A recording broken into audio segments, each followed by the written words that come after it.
Good evening. Our final speaker this weekend is nuclear physicist, author, and lecturer Stanton T. Friedman. He received his Bachelor's of Science and Master's of Science degrees in physics from the University of Chicago in 1955 and 1956.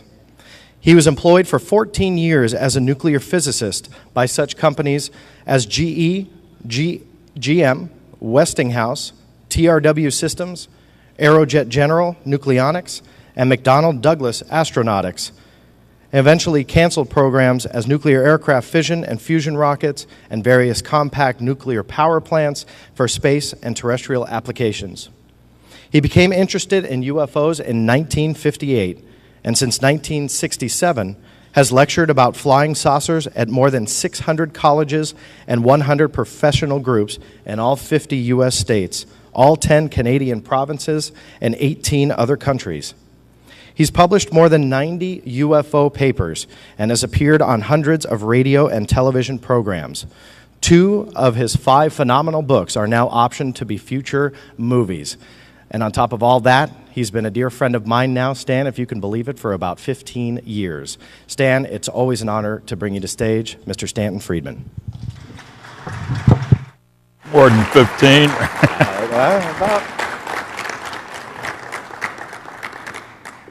It'd be nice if I could see anybody out there. It's a privilege again to once again appear at a MUFON symposium. I still hold the record for the most symposia that anybody and one person has spoken at. Hopefully that will continue. Because if it doesn't, it means I'm not around. I want to thank Dave McDonald, his staff of people, all the benefactors. I want to give my special congratulations to Kathleen Marden for being named Ufologist of the Year. She's earned it. And my goal tonight is to get you to think in a new way about us and aliens. Love them or hate them. Because I think all too often we forget how we must look to them. We think of how they look to us. And so,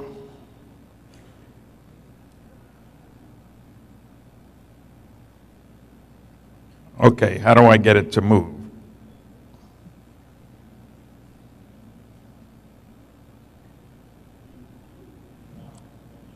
I'm having trouble. I pushed the right arrow.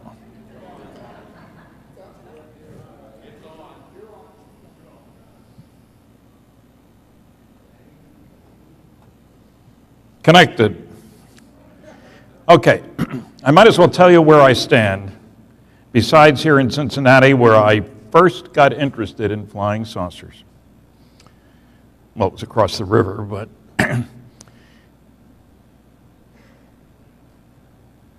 the evidence is overwhelming that aliens are visiting us, that governments are covering up what's going on. There are no good arguments against A or B. We're dealing with the biggest story of the millennium, and journalists and scientists have grossly neglected their responsibilities. I think we're a primitive society whose major activity is tribal warfare. I'm sure I can rearrange that, but I don't know how, so. I'm not touching anything. It isn't fair.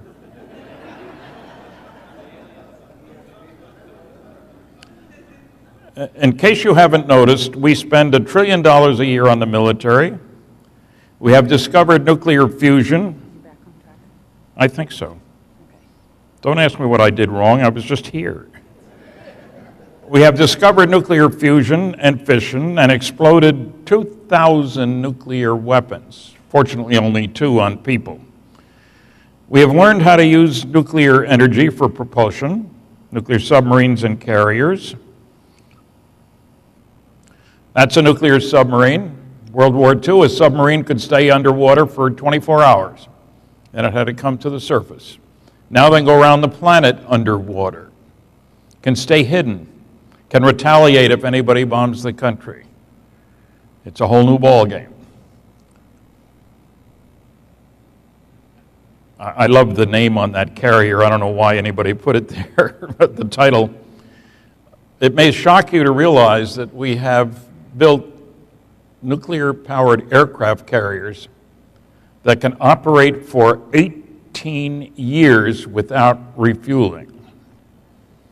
The first chain reaction was 1942. The first submarine was 1956. And of course, along the way, we decided we need to use nuclear energy for other things, not only water propulsion, but nuclear fission rockets. Now, the reactor sitting up there, the diameter is under 8 feet. The power level of its bigger brother, the Phoebus 2B, is 4,400 megawatts. That's twice the power of Hoover Dam. This operated successfully back in the 60s. I thought back then we'd have a base on the moon, we'd have gone to Mars. Some people think we have. I don't think we have yet. And we get into the technology questions where you got all kinds of people saying about flying saucer, it's impossible, you can't get here from there, and if you could get here, you couldn't move that way, so don't believe those crazy people. Well, they're missing the point. As Kathleen and I said in our book, Science Was Wrong, we have 14 chapters, each one based on a statement from a very important, very well-educated person saying it's impossible, and being proven wrong by events. I must be touching the wrong things here. These are the only equations you'll see, and don't worry about them, but I want to impress you with something. Nuclear fusion. Now, any place in the known universe, every advanced civilization is going to figure out that that's what powers the stars. Not just the sun, not just the stars in our galaxy, but throughout the universe. Nuclear fusion. What's the big deal? If you use the right stuff in the right way, you can kick particles out the back end of a rocket, like in that first equation up there. Doing something wrong. With 18.3 MeV, very scientific term, million electron volts. And you say, so what? Normal chemical reactions involve 1 to 10 electron volts. So in terms of amount of energy available, nuclear fusion, for us at least, is the ultimate. That doesn't mean it won't be surpassed by something better in the future. Technological progress comes from doing things differently in an unpredictable way. But the point is that here we are in 2012. We've joined the other advanced, in quotation marks, planets in the universe because we know about nuclear fusion. What's important about that is not that we can build better bombs, which is certainly true, but that it puts the stars within reach. And it is my firm belief that aliens don't want us out there because we are such a primitive society.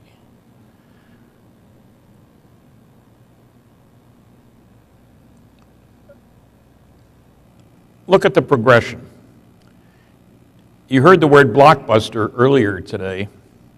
In 1944, we had blockbuster bombs. The 10-ton blockbuster took a big B-29 to carry it, released the energy of 10 tons of TNT.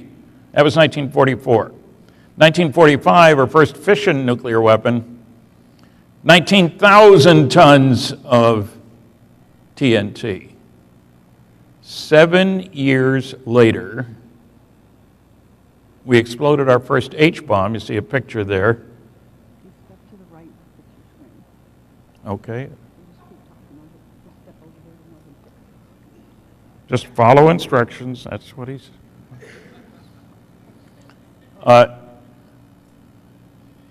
in 52, first H-bomb, 10 million tons of TNT. Think about that for a minute. And in addition, the Russians in a few years operated a much bigger one, 57 million tons of TNT in one bomb. 10 tons make a mess.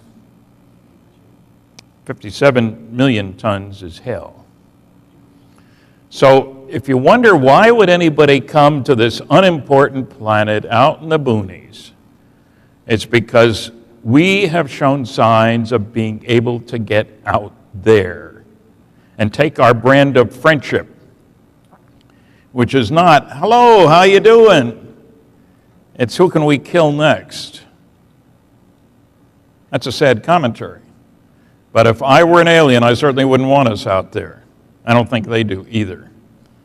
And there were 3 signs at the end of World War II that soon we would be going out. Soon meaning less than 100 years, which is nothing on a cosmic time scale. The 3 signs were nuclear weapons. Remembering now, we have exploded 2,000 of them. Powerful rockets. I can mess it up again, huh? We've exploded 2,000 nuclear weapons. We like to play with those things. Only 2 of them on people, fortunately. And we are a threat to the neighborhood. We destroyed 60 million of our own kind, killed that many people in World War II. 60 million. We destroyed 1,700 cities. We will this year spend $1 trillion on things military,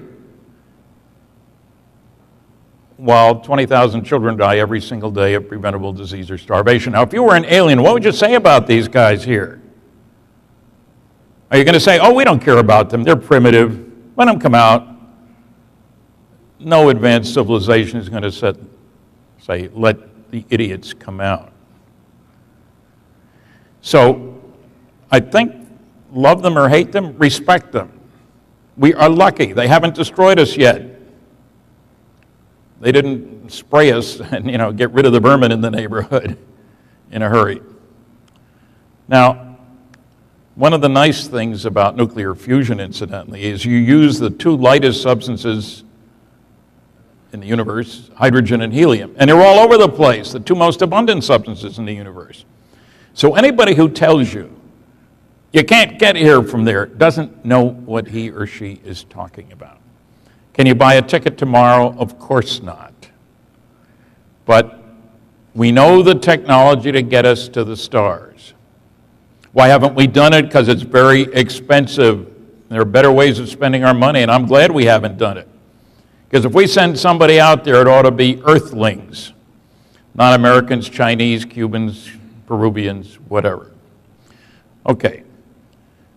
But you can see why I say they'd be concerned about us. I read a paper not long ago where an astronomer was concerned about, they could tell that our CO2 level has gone up a bit in our atmosphere. They might come around and, be worried about us, that the planet is going to melt, it's going to get too hot. They're going to worry about that, and they're not going to worry about the fact that we've exploded 2,000 nuclear weapons? What a joke. Okay, I want to quickly move through some data just so that you know that there is evidence. I won't go through in great details. This is the biggest study ever done. Project Blue Book Special Report number 14.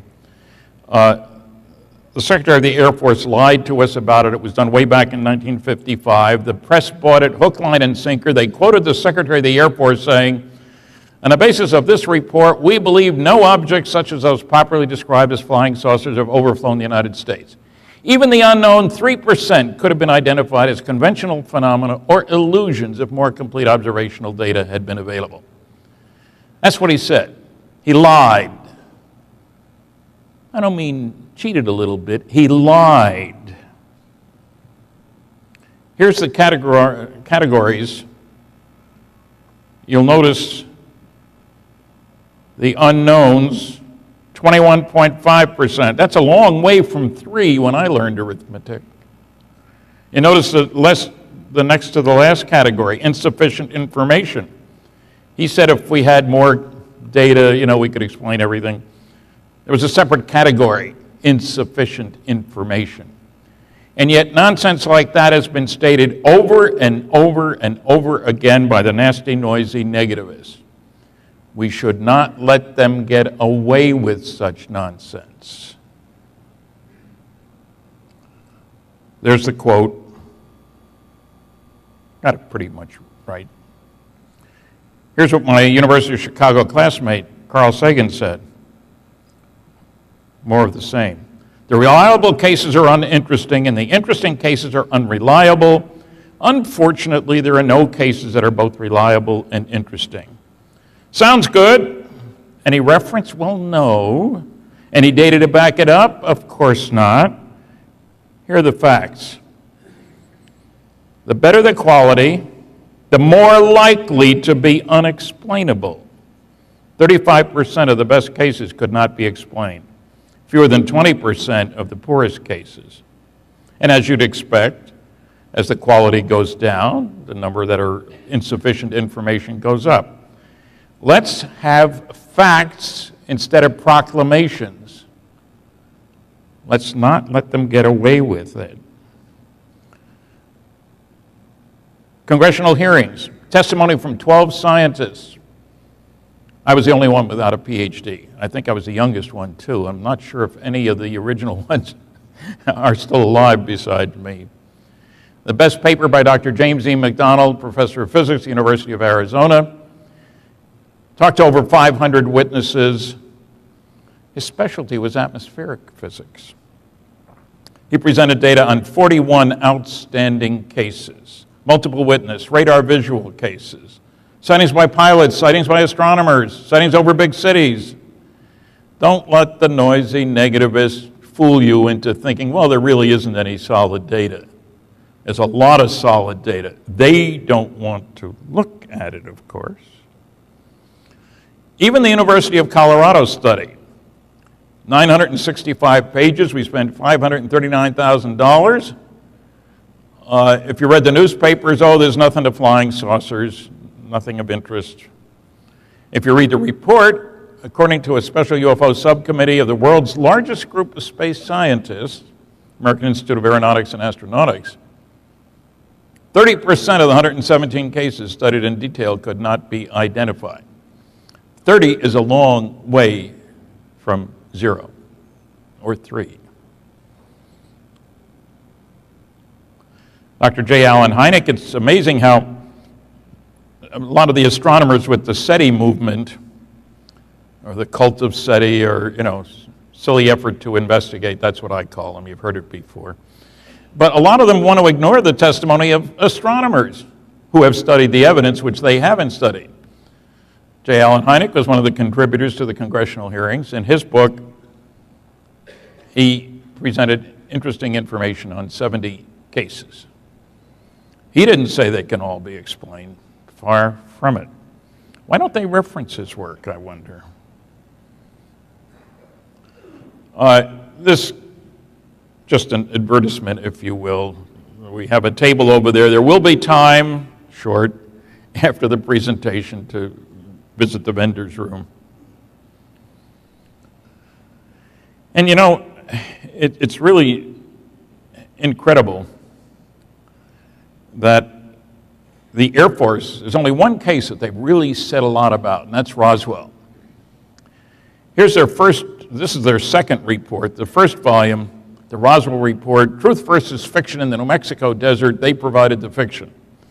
This is the second one. In the first one, they said they're not going to say anything more about Roswell. So 3 years later, they said more.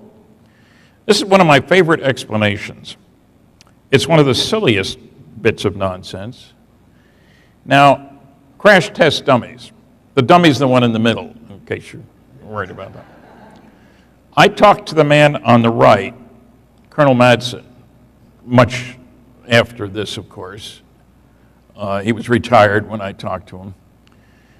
I met with him in person in Albuquerque. It's a pity the Air Force didn't. He pointed out that these crash test dummies were the same size and weight as pilots, 6 feet tall, 175 pounds, and you'll notice that it's in a uniform.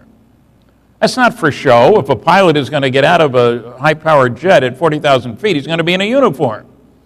And that affects the rate of fall, the drag, the heating, and everything else. None of these were dropped until 1953. And how do you convert a dummy like that into a 4-foot-tall guy with a big head and not in uniform? Only the noisy negativists and the Air Force, same thing, could assume such nonsense. I mean, you're going to tell me that the ranchers in New Mexico are going to find one of those dummies and say, oh my God, an alien invasion. Absurd. Now here's where you get to the crux of the matter for some people. Notice that statement. Whoops. How do I do that?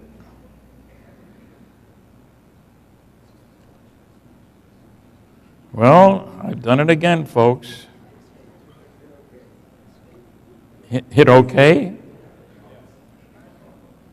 I want to go back. Okay. Oh dear. The old clunkers are still around like me.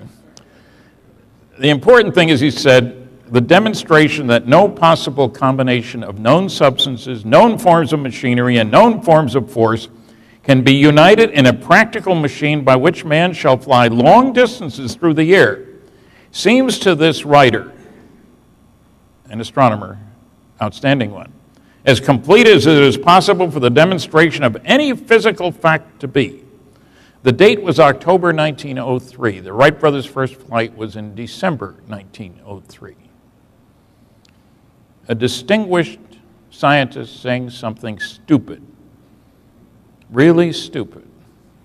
But that kind of statement has stood in the way of province in many different areas. That's what we talk about in our book, Science Was Wrong. When it's wrong, it can be very wrong. That's myself and Dr. Seth Shostak, one of the SETI cultists that I talk about in my book, Flying Saucers and Science.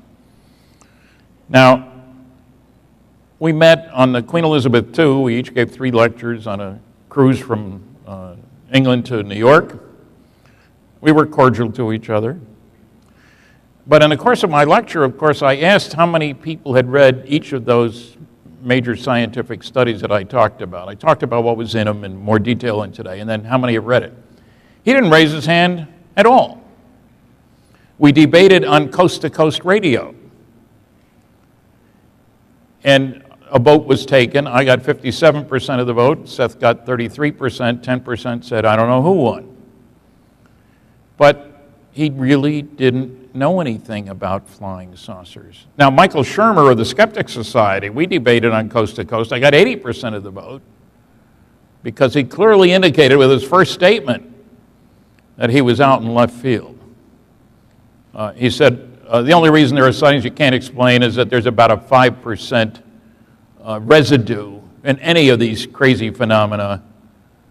And of course, I talked about Blue Book Special Report 14, 21.5%, and the Condon Committee 30%, and several other sources of data.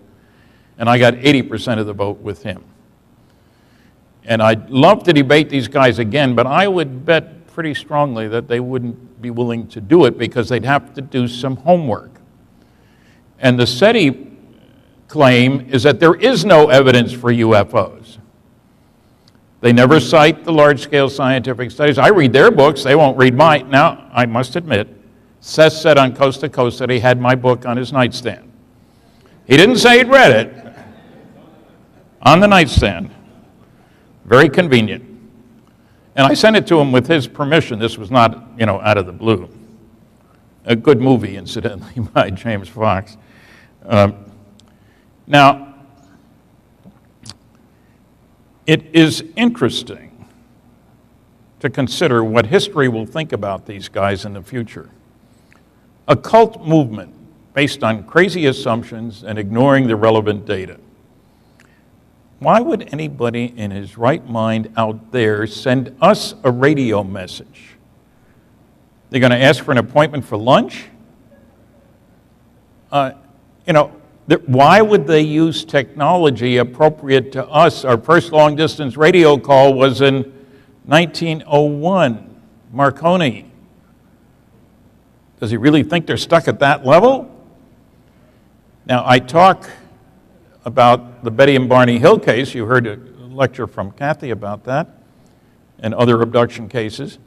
And the base stars that come out of a star map, and I'll talk about that in a minute, but there are two stars that are only 39 light years away, and they're 1 billion years older than the sun, and they're 30 times closer to each other than the sun is to the next star over.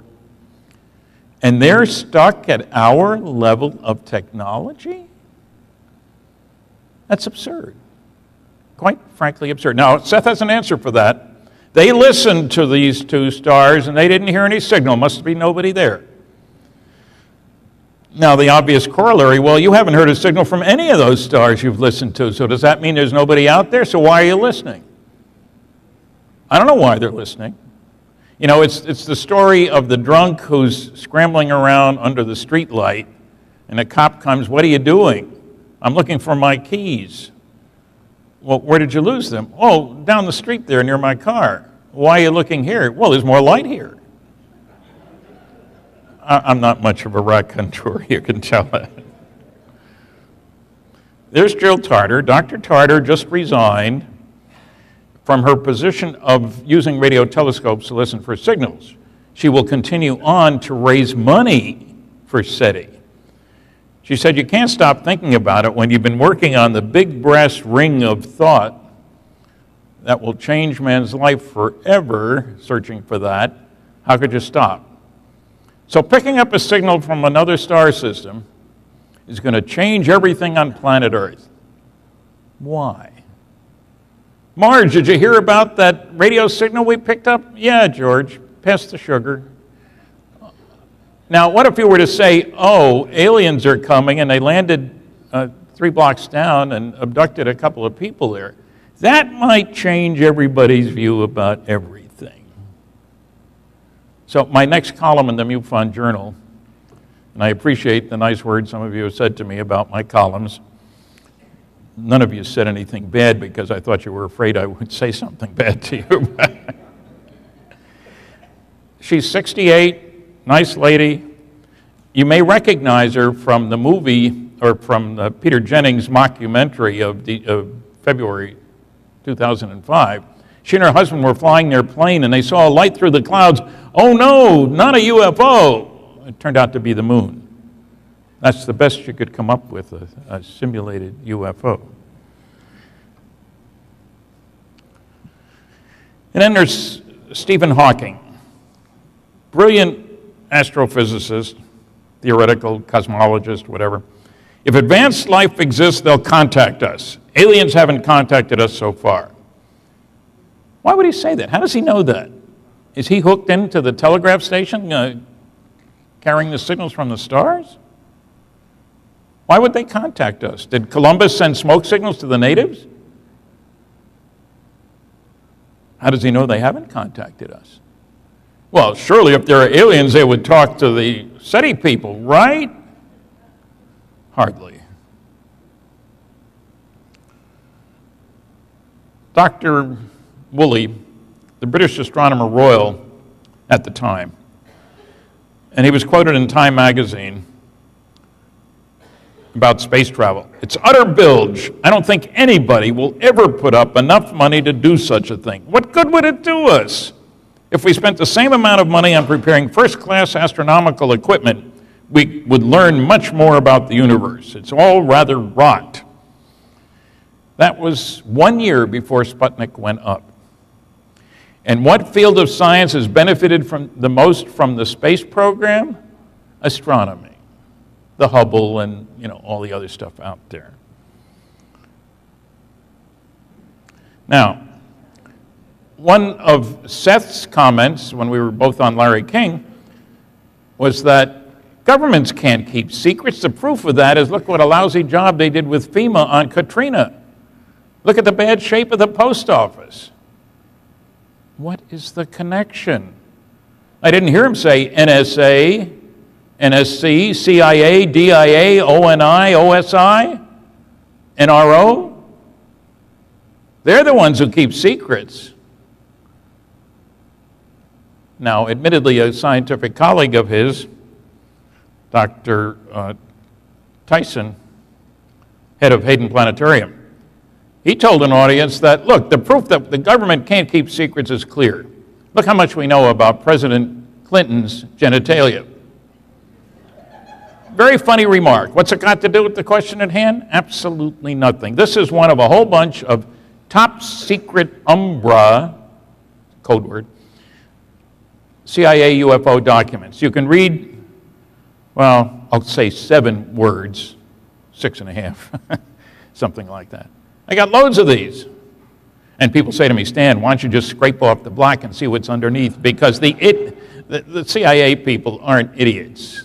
They Xerox first. So if you scrape off the black, there ain't nothing under there. No cover-up. There's another one just to show you. I wasn't just showing you one. This is an NSA document. They got smart. When I called them, because I'd heard they were releasing a bunch of documents, I gave her my name, and she said, oh, I know about you. That got me worried for a minute. What's the NSA know about me? Well, it turns out Philip Klass had told them that Friedman shows those other documents all blacked out, and he forgets to tell people that these are classified because it's sources and methods information.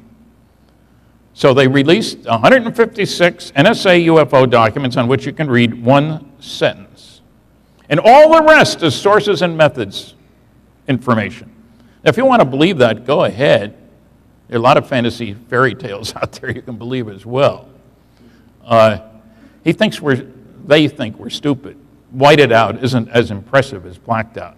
And after you've looked at your first 150 of these, you say, this is pretty stupid, isn't it? Are they covering anything up? You're darn right they're covering anything up, something, lots of something. These are all pre-1980, mind you. NSA means never says anything, or no such agency, if you prefer that. National Security Agency, if you're curious. Here's a great statement. Air Force General Carol Bolender was asked to evaluate Project Blue Book when the Condon Committee suggested it be dropped. He had nothing to do with it. He was working on a lunar excursion module. At the end of '69, October, he put out a memo, which we didn't see until at least 10 years later. Reports of UFOs which could affect national security are not part of the Blue Book system, and they will continue to be investigated after Blue Book closes. That's a little variation on the quote. I spoke with General Bolender years later. I said, it sounds like you're saying that there are 2 separate channels of communication. That's stuff which affects national security. Say a saucer going down the runway at a strategic air command base where nuclear weapons are stored, that's a security issue. If we all go outside, wouldn't that be a spectacular end of the meeting, and see a saucer flying over? It happens all the time. I don't know what Newfound's count is for this last month, but typically it's been running over 600 sightings a month. So no big deal. And Bolender agreed there were 2 separate channels of communication. Yet the Air Force, ever since 1969, is saying we don't have anything to do with UFOs anymore. He said they will continue to be investigated, the sightings that could affect national security. And the Air Force officially says, oh, there's no national security consideration here. More lying. I don't like being lied to. I respect security. I worked under it for 14 years. And sometimes you have to tiptoe around the truth a little bit, not to release classified information. That's different from flat out lying. And no, I don't want everything disclosed. I think there are some legitimate national security issues here, but I don't like lying either.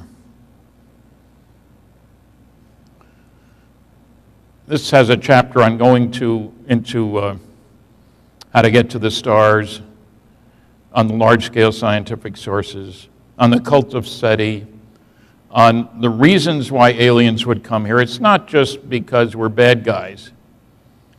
In case you didn't notice, we have a lot of resources on this planet, and people say nobody would go to another solar system to pick up mined metals. Well, not copper or iron or aluminum. How about gold? Was it $1,600 an ounce? How about rare earths?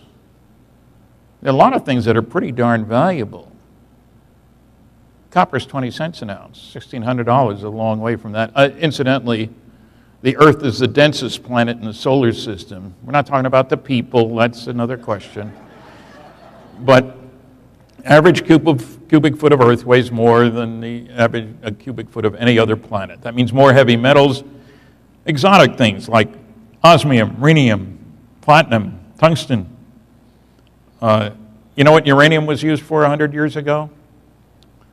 Yellow glaze for kitchen table pottery.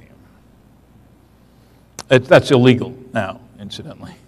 And if you have any, you shouldn't really keep it because it is radioactive.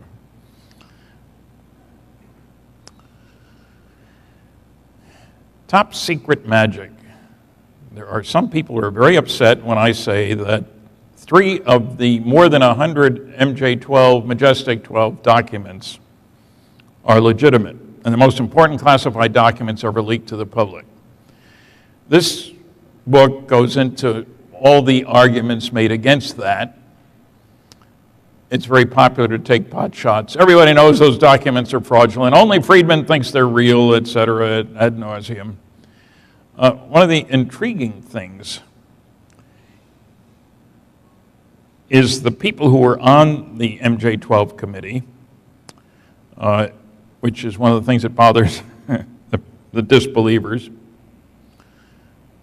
Well, before we get to that, you'll recognize Philip Klass, one of the noisiest negativists of them all, the late Philip Klass. One of those MJ-12 documents, he sent a rather snide letter to me saying, perhaps you didn't notice that the typeface was the large pica type. But I have 9 National Security Council documents, NSC is mentioned, and they're all done in the small elite type. I challenge you to find any other genuine documents, meaning he gave a whole bunch of criteria, got to be signed and so forth. And I will pay you $100 each, up to a maximum of 10 for 10. He had never been to the Eisenhower Library. He'd gotten his stuff by mail. I sent him 20 from my files done in pica type. I've spent a lot of time at the Eisenhower Library. I knew he would reject most of them. He accepted 2. And I think he thought he had me, because he told everybody about challenging me. Well, I was going to the Eisenhower Library, and I picked up 14 that met all his criteria, done in the same size and style type. And I sent him copies in an invoice for $1,000, and he paid me. There's the proof of it right in front of you. And then he got mad. His father was a lawyer. He threatened to sue me for printing that check. I said, Phil, you sent me a check. I Xeroxed it.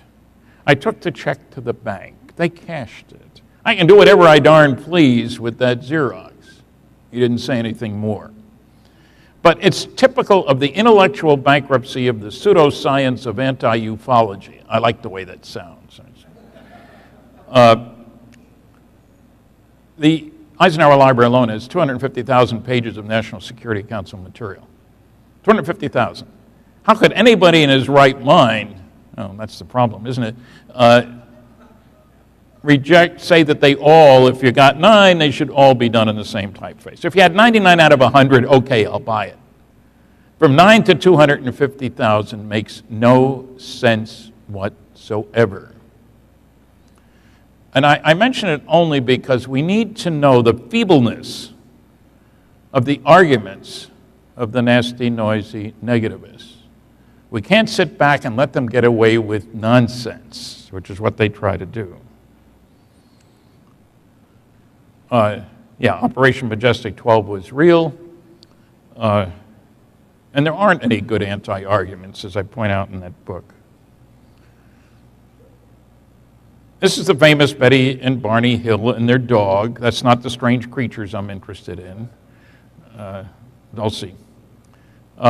And the reason for showing you this is the star map that Betty described as being seen on board the craft. And when it was published in The Interrupted Journey back in the mid-'60s by John Fuller, best-selling book all over the place, there it sits, and how do you make sense out of it? What does it mean? We got no names. These were the base stars, heavy trade routes, light trade routes, occasional expeditions. We'll never know. Well, a brilliant woman named Marjorie Fish did something nobody else had ever done. She built a total of like 27 different three-dimensional models like the one you see here. Those are beads, colored beads hung on fish line. And the idea was to put the stars in their proper three-dimensional location, look at it from all different directions, and see if you could find a three-dimensional pattern that matched the two-dimensional one that Betty had drawn. And Betty was instructed, only draw it if you can remember it accurately. Dr. Simon was like that. She drew it, Marjorie built her models. At first she found no pattern that matched, and the second one, no pattern that matched. She kept eliminating certain kinds of stars. And pretty soon she found one pattern that matched, angle for angle, line length for line length. It was a happy day for Marjorie. I was the first to publish about it because I got asked to help her, not that she needed it, but by the head of APRO, the Aerophenomenon Research Organization. And we both spoke at a MUFON conference in Cleveland, which I helped out kind of. Marjorie was much better at talking to astronomers than to general people. She's a brilliant woman.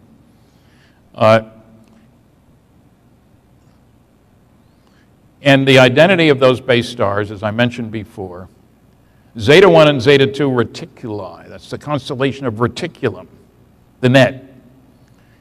And they're just 39 light years away.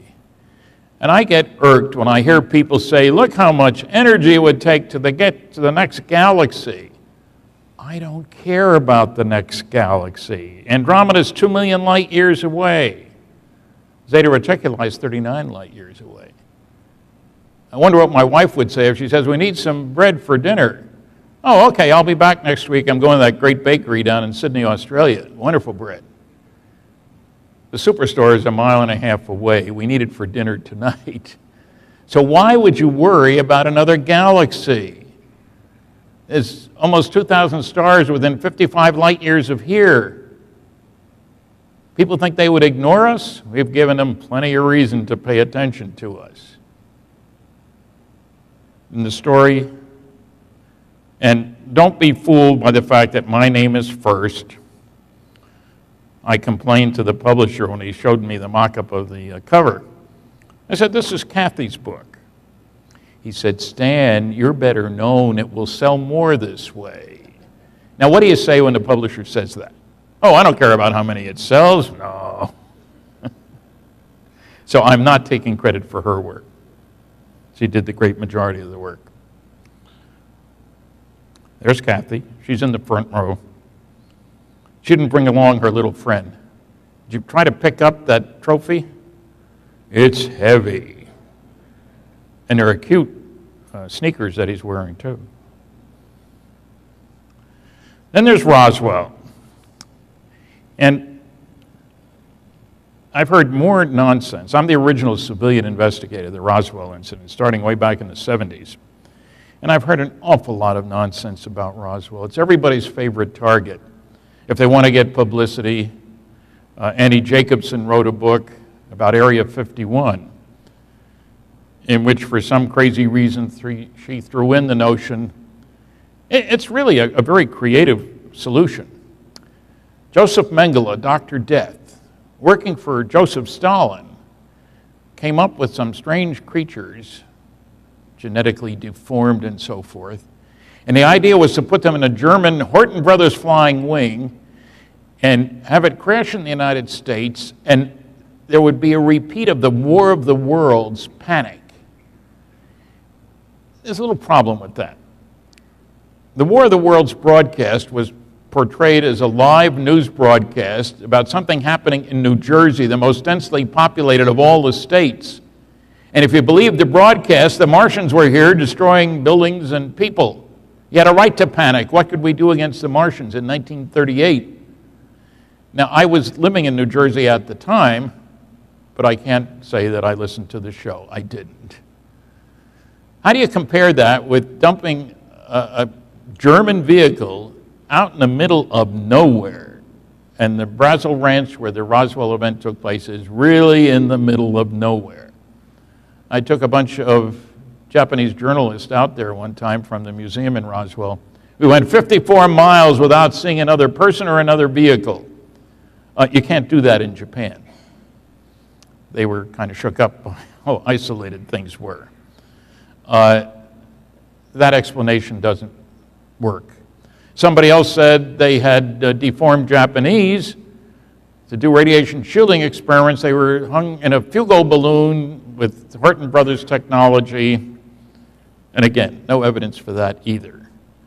Let me see, there are several other crazy explanations, but enough said. The evidence is overwhelming, and read Don Schmidt's book with Tom Carey, Witness to Roswell. That's one of the two books that are optioned to make a movie, Magic Men, about MJ-12 and Roswell and the ups and downs of research. And as Don will tell you, there are a lot of ups and downs. We will talk about some of the crazy explanation, I hope, in the movie anyway. I can't tell you when it's going to be out. Bryce Zabel and Donnie Most, they've written a screenplay.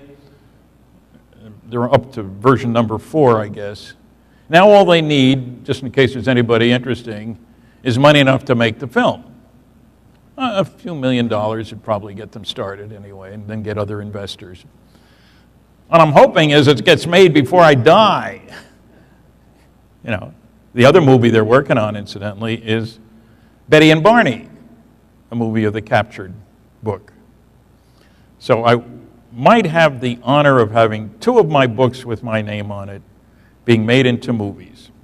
I insist that Richard Dreyfuss play me in Magic Men. Somebody says he's too handsome. Well, we'll forget that.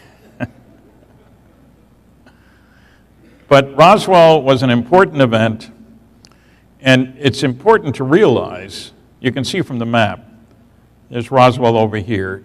There's the White Sands Missile Range, largest military base in the United States. You got to have a big base if you're firing missiles around. You really don't want to land them on people, or cows even. Incidentally, if you want to see Trinity site, which is right over there where man's first atomic bomb was exploded, come with me on a tour in October. We're going to see Trinity site. It's only open 2 days a year. We'll see Roswell, we'll see Los Alamos, we'll see a whole bunch of interesting and exciting museums and White Sands Missile Range and so forth. In case you don't know it, there aren't many people in New Mexico. So you won't be bothered by huge crowds. Even in Roswell during festival, there were a few thousand people there. Crash at Corona, book about Roswell with Don Berliner. It's one of the early books, but it gives you the feel for how things came into be that we got into investigating it and so forth. And it hopefully puts to rest the crazy notion that people have said to me, Stan, why did all those people come running to you to tell you about Roswell? The answer is they didn't. I had to go looking for them. I wish those people would pay my phone bill. Bill Moore and I, in a year and a half, found 62 people before the internet. A lot of work.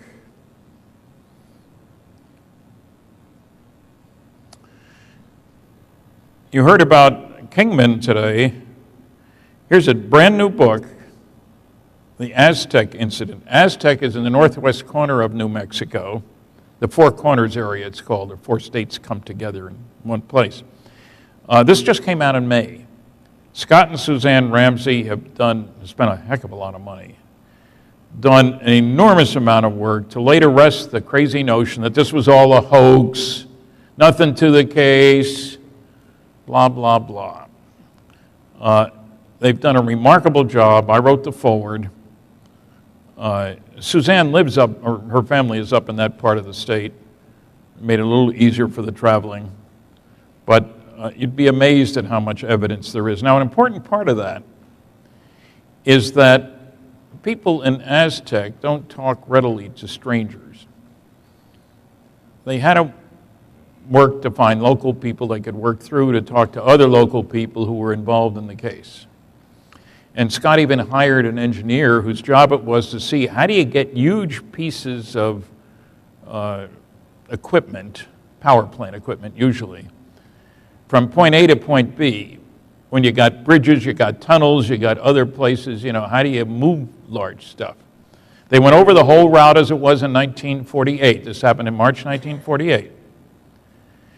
And the guy that Scott hired, who was a friend of his dad's, was not a believer in flying saucers. They went over the whole trip, drove it as well as looking at old maps. And his conclusion, the expert, was that indeed in 1947, as the roads, bridges, etc. were, you could move a large object. This one, I'll say, softly landed. It didn't crash. It wasn't in little pieces. No question it could be moved from Aztec over to Los Alamos. How many more have fallen out of the sky? I don't know. We'll wait to see what the story is on Kingman. I listened to the talk today. I'm not sure it was a blockbuster, but at least something to think about. And there are other cases around the world. The idea is hopefully other people will come forward when they see the story that's presented here. Now, some of you may not recognize these two, Chase Brandon and Lee Spiegel. It's not a comic team. Chase Brandon worked for the CIA for more than 30 years. And he was well known as being the CIA consultant to Hollywood when they were making movies that might involve the CIA in some way or another. For two reasons: to make it look more realistic and to make sure they didn't say anything that the CIA didn't want said. Lee works for Huffington Post. And Chase Brandon came out with a blockbuster about a month ago. He's written some science fiction books. And he stated that in the late 90s, he happened to be at a place, sort of an archive of the CIA where they stored old stuff. And he saw a box marked Roswell. He had an appropriate clearance. He opened it up. And inside he found pictures and text which convinced him that indeed Roswell was real and extraterrestrial and involved cadavers. Nice turn of phrase. Now, he probably stepped beyond where he should have. The CIA can hardly sue him for breaking security because they'd have to admit that he was telling the truth. And Lee has talked with him. And what got me about this story is that, when I first heard it, is that the producer of my movie, UFOs Are Real, was named Brandon Chase. So my first thought is, somebody's playing games here. Well, his real name is Charles, but everybody called him Chase. And Lee has met with them, as you can see. That's not a finagled picture. He does a great job for Huffington Post. And this story led the list. They got over 1 million hits in 3 days. I mention that because it means people are interested. You don't need to hide you're interested. A lot of people are interested. So this story, we probably haven't heard the end of the story. Of course, there were people who said, oh, he probably never worked for the CIA. Well, I've talked to grad students in England looking at Hollywood and the intelligence community, and who have known about his involvement with Hollywood productions for years. No question he is who he says he is. And strictly a coincidence, I guess, between Chase Brandon and Brandon Chase.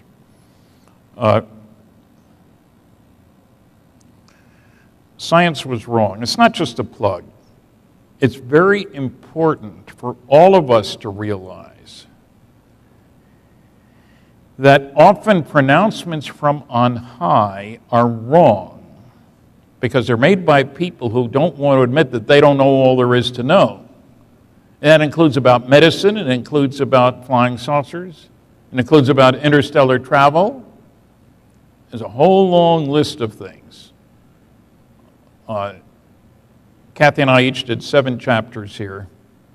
One of them is about abductions. One of them is about UFOs. There's a whole bunch of others. And it's fascinating. It's disturbing, frankly, when you see how many people died because of the strong resistance to inoculations against smallpox. People who say, that's God's way of controlling the population. What difference does it make if your kid gets smallpox? Well, it makes a lot of difference to the people involved. But progress was delayed for years because big shots had a strong statement to make. So there's a moral to the story, in other words. It's not just rockets and things like that.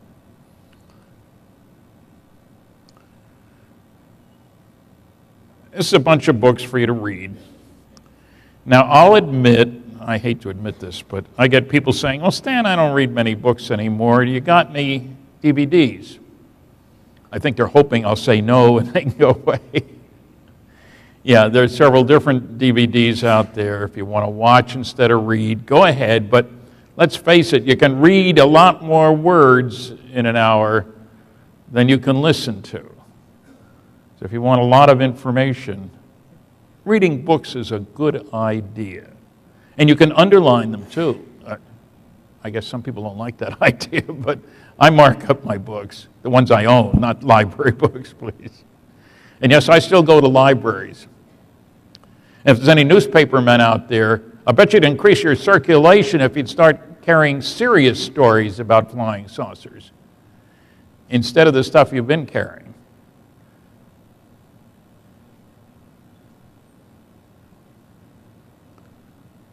Here's the newest book by our publisher, Career Press. And you'll notice I've got 2 articles in there. Don has one, Kathleen has one. It's 2011.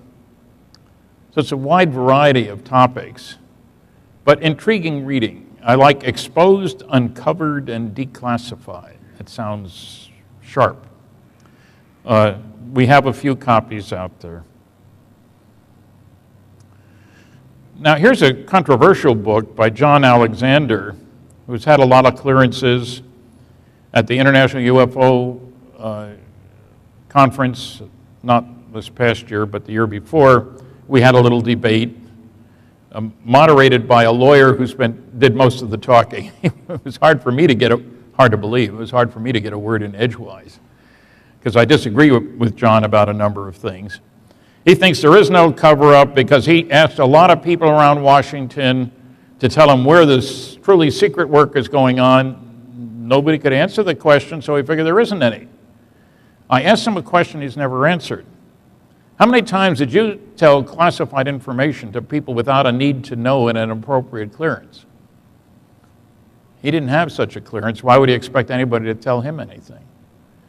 So, he and I disagree about the book, and I certainly disagree with what he says about MJ-12 because I pointed out the error of the things he said. Here's a book by Leslie Kean. She's done an excellent job. She lets government officials, pilots, others, tell their own story.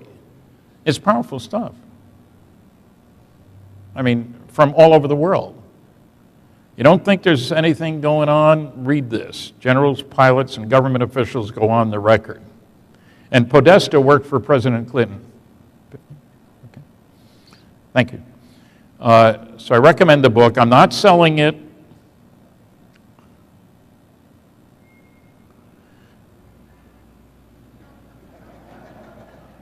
It's nice to be recognized by your peers. This was in the St. John newspaper, St. John, New Brunswick, after they carried an article saying that I'd been inducted into the Roswell UFO Hall of Fame.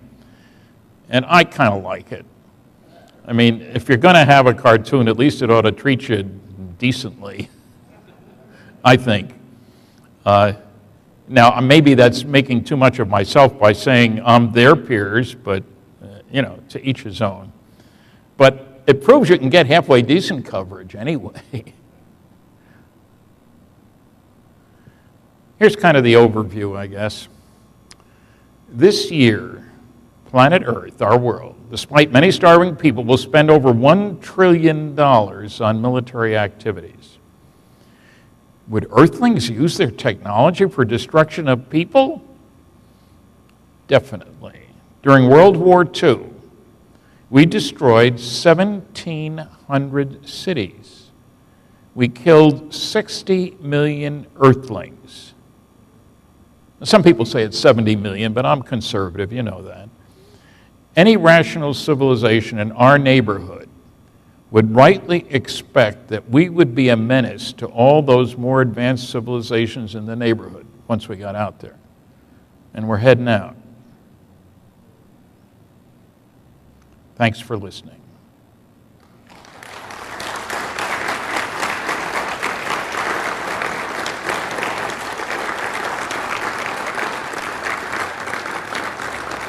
Thank you. I would like to take some questions. Can we get the lights up, John? And people come to the microphone over here. Because I usually find people have questions. Don't be shy. I don't bite. Not often, anyway.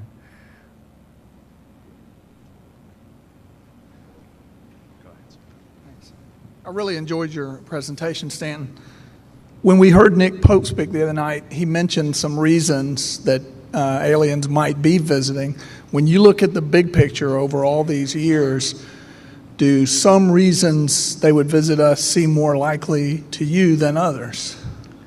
Well, I think so. The question was reasons for aliens to visit. There's a whole chapter in my book, Flying Saucers and Science. But one of them, as I've said, it's because we're a threat to the neighborhood. Anybody be crazy to let us go out there with our attitudes, our capabilities, and the ability to destroy. Another reason is to mine the resources. A third is we're somebody's colony.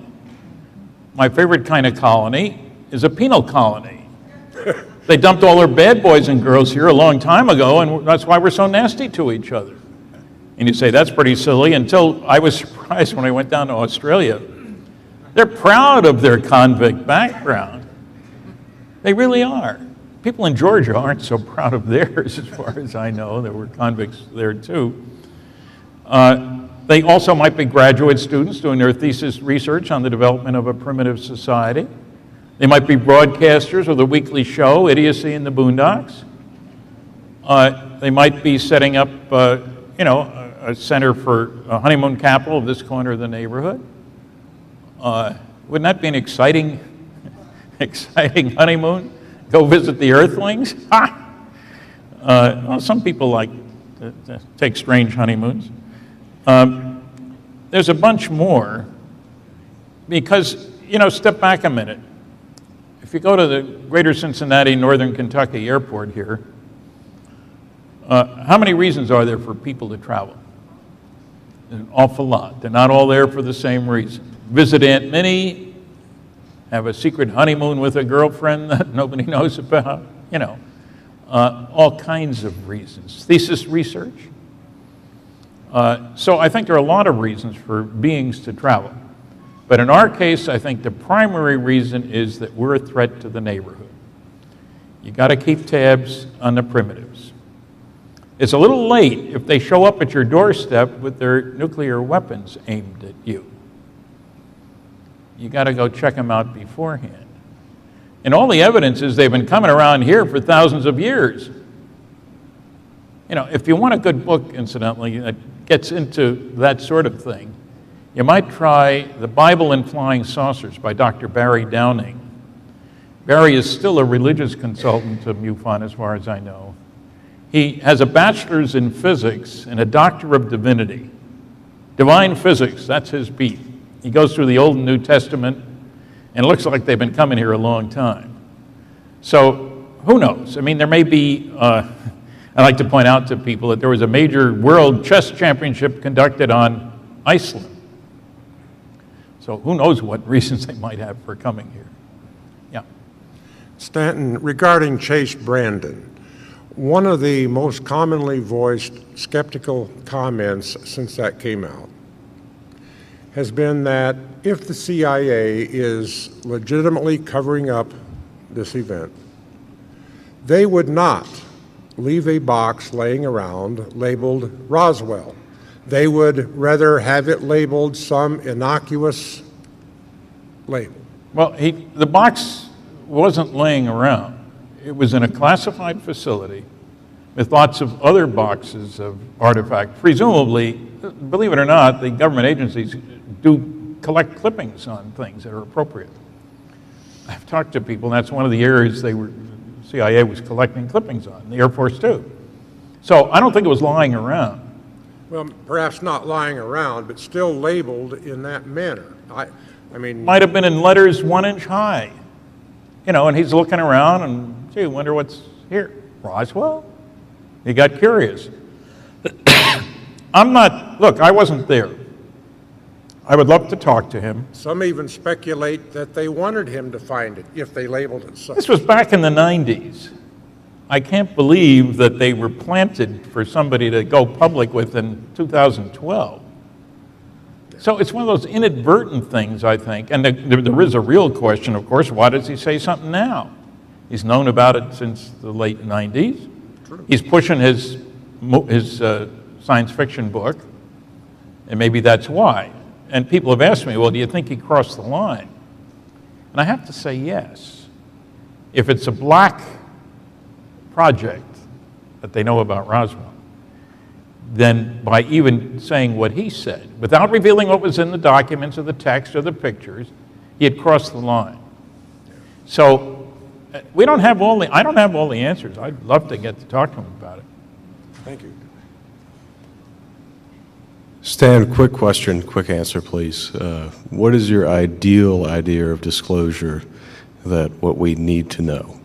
If you could. Say that again? What is your ideal idea of disclosure by the U.S. government, what we need to know versus what you don't think we need to know?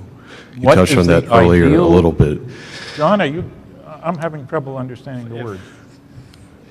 What do you think the U.S. government should disclose versus what do you think they should not disclose about UFOs and crashes? What do I think they should not disclose about UFOs? And what do you think they should? Okay. Versus. Okay, now I understand. I am not part of the disclosure movement because I think there is a legitimate national security issue here. I think if we learned any technology from what we've picked up, from wreckage, whether it's Aztec or Roswell or Varginha or any place else, then I don't think that should be put out on the table unless the Russians, the Chinese, India, Pakistan, everybody else puts what they have out on the table. Be utterly ridiculous.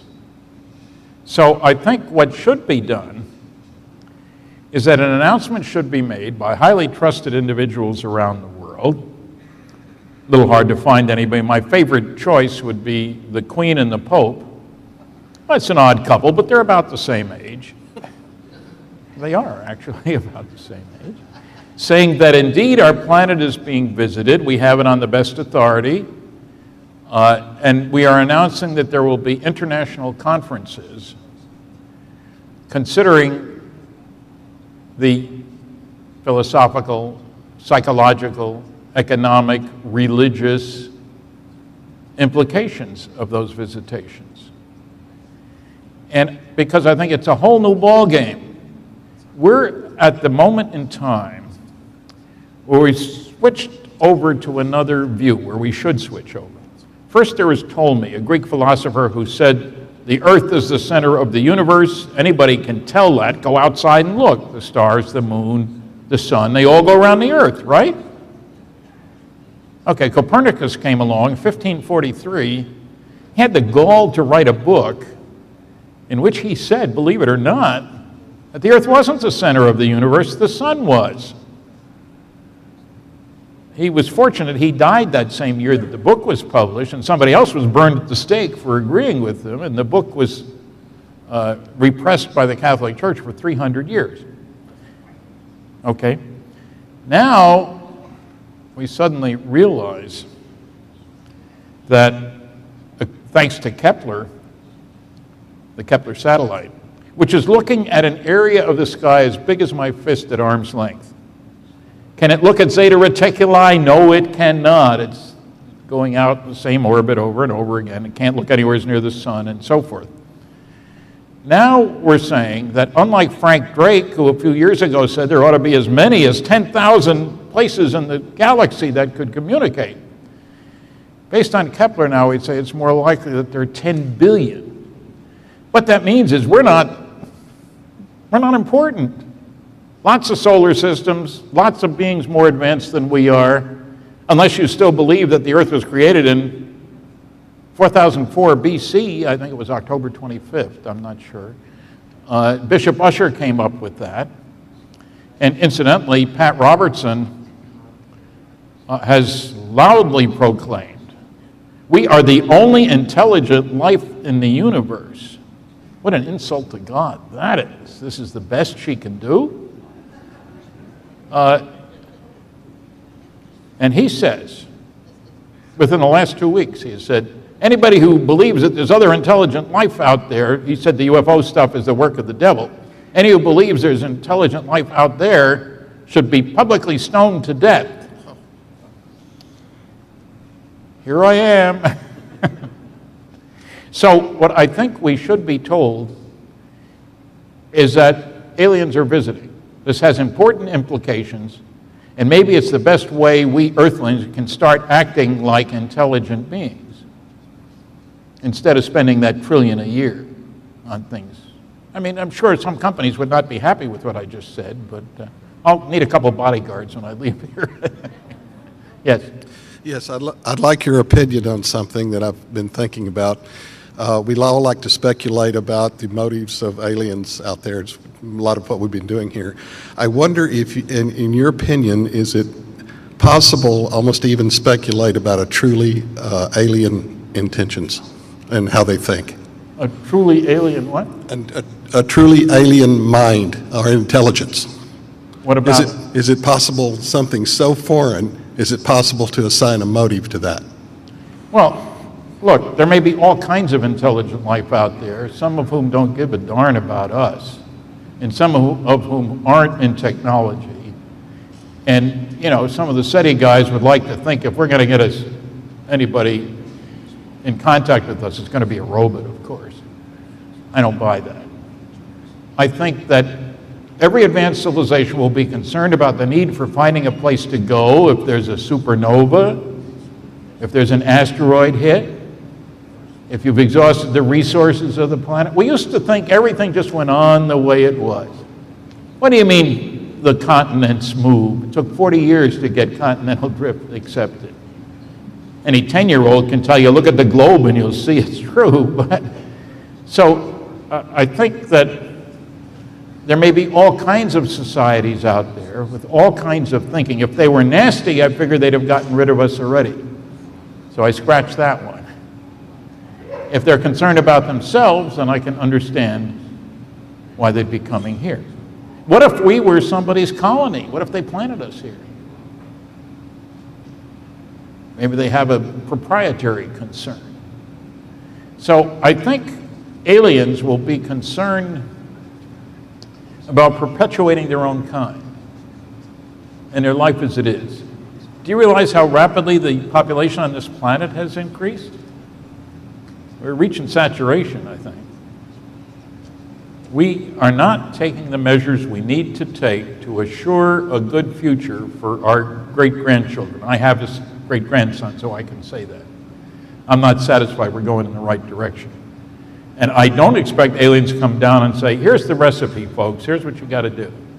We wouldn't pay any attention. But I think it is appropriate to be concerned about how they would feel about us leaving to go out there.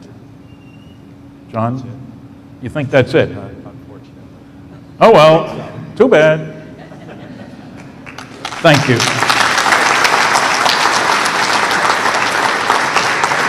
Hey, that's pretty good. 2 minutes. Okay, thank you, Stan, and thank all of you for your patience. I always hate